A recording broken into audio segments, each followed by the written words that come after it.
Les dirigeants du monde entier se sont réunis à la lisière de la forêt amazonienne vendredi pour une deuxième journée de négociations sur le climat dans le cadre de la COP30 au Brésil. Le chancelier allemand Friedrich Merz s'y est engagé à soutenir le programme d'incitation financière en faveur de la conservation des forêts tropicales présenté par le président brésilien Lula da Silva.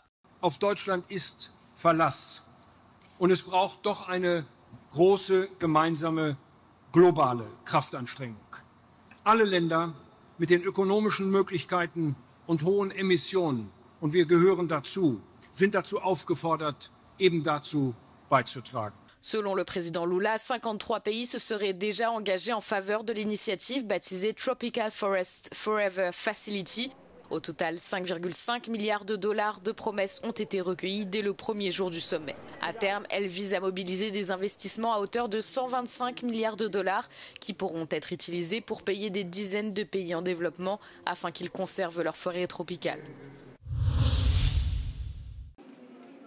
Il sera désormais plus difficile pour les ressortissants russes d'entrer en Europe. Ce vendredi, la Commission européenne a durci les règles concernant la délivrance de visas à entrées multiples pour l'espace Schengen. Les candidats russes devront désormais faire une nouvelle demande à chaque voyage. The new rules severely restrict the issuance of multiple entry visa to Russian applicants. That being said, certain limited exceptions remain. These include, for example, close family members of Russian citizens residing in the EU and family members of EU citizens. They can have multiple entry visas valid for up to 1 year. Transport workers can have still be issued such visa for up to 9 months. Cette mesure ne concerne pas non plus les personnes dont la fiabilité et l'intégrité ne font aucun doute, comme des dissidents, des journalistes indépendants, des défenseurs des droits de l'homme et des représentants d'organisations de la société civile. En 2022, l'UE avait déjà suspendu totalement l'accord de facilitation des visas conclu avec la Russie, qui rendait les demandes de visas de court séjour plus coûteuses et plus difficiles pour les Russes. La Lituanie, la Lettonie et l'Estonie sont allés plus loin et ont restreint l'entrée des citoyens russes sur leur territoire. En 2024, plus de 600 000 demandes de visa de court séjour ont été déposées par des Russes auprès de l'UE et des pays associés à l'espace Schengen, avec un taux de refus de 7,5%.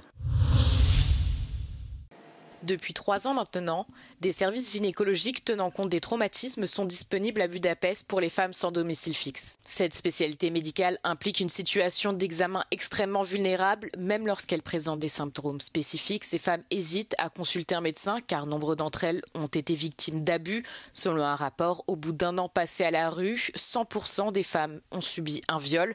Par conséquent, une femme peut avoir des réponses traumatiques sur la chaise d'examen, explique la responsable du programme. Nincs jelen a testében, bekúszik valamilyen trauma az emlékeiből, és hogyha ezek az emlékek így betörnek itt a vizsgálati helyzetben, ami nagyon könnyen meg tud történni, akkor nagyon fontos az, hogy az itt bent lévő kollégák hogyan vannak jelen mellett, tehát végig szemkontaktust tartanak, párbeszédben vannak vele, megállnak, hogyha úgy látják, hogy ez már túl megterhelő az adott hölgynek, mindig mondhat nemet, leállíthatja a vizsgálatot.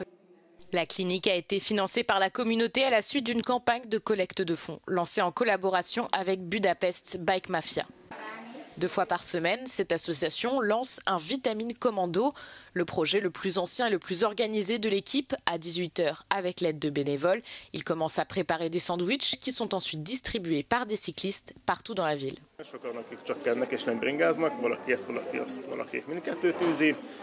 Abban a szerencsés helyzetben vagyunk, hogy rengetegen szeretnek jönni hozzánk szendvicset kenni, tehát van egy várólistánk is, hogy mikor lehet jönni. Ugye itt egy ilyen 25-30 fő fér el maximum, hogyha mindenki tudna jönni, akkor itt hatalmas tumultus lenne 40-50 fővel. Les cyclistes distribuent principalement des sandwichs et des pâtisseries aux personnes dans le besoin dans les rues du centre-ville, mais ils livrent également d'autres dons aux refuges pour sans-abri, tels que les restes de produits des boulangeries locales.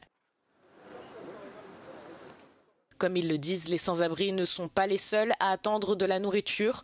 De nombreux retraités pauvres se rendent également dans des lieux où ils savent qu'ils sont distribués et attendent les vélos du Vitamine Commando qui existent depuis plus de 14 ans.